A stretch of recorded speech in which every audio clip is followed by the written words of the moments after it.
There are growing concerns that more and more people, as the pandemic continues, are not consuming accurate information when it comes to COVID-19. Here's some evidence for that.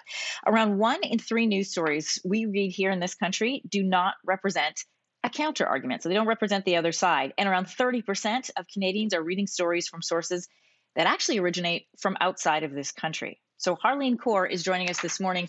She's from Ground News, and she's here to explain a little bit behind those numbers and the results of those. Good morning to you. Morning, Anne-Marie. Thanks for having me on the show. If anyone isn't familiar, Ground News is the world's first news comparison site. So you take sources from all over and you compare their coverage. What examples of polarized coverage are you seeing in this country? Yeah, nowhere close to as crazy as in US, because US is really struggling, where several conspiracy theories have become mainstream now. In Canada, these are gaining steam, but they're still on the fringes.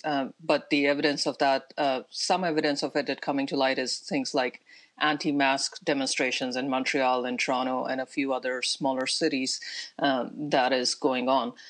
What we've seen is that in Canada, the polarized headlines and how the coverage of the same event has emerged in how certain news outlets are reporting it, even as something very factual, is becoming very, very polarized. To give you an example, in June, Mayor John Tory was pushing for mask mandate, which is now in place. So most news, so you can see it on the screen, how if you go to Ground News, you can see this piece of news. So Mayor John Tory was pushing for the mask mandate, and most of the headlines, most of the news sources covered it very objectively.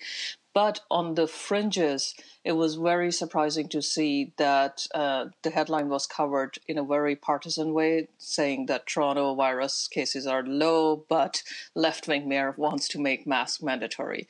So headlines like this politicize the virus, turn it into a team sport, and it's left versus right, and impairs our country's judgment to really fight on the virus. Some of these articles fall under the category of what's described as confirmation bias, when people are targeted with articles that will match their opinion. So, what are the consequences of that? Yeah, firstly, before the consequences, why does it happen? So it happens especially when you read news on social media, especially if you guys have seen this recent documentary, Social Dilemma, on Netflix. The point of social media outlets is to keep feeding you sources that keeps feeding you news stories to keep you on the platform as long as possible. So what happens is you start getting served the stories that are in line with what you have just read. So that means that you're going to keep reading more and more of it, to the point where you think that, oh my God, there's all this information available for what I believe, and then you are stuck in a bubble and you can't really look outside, and the other side literally just sounds stupid.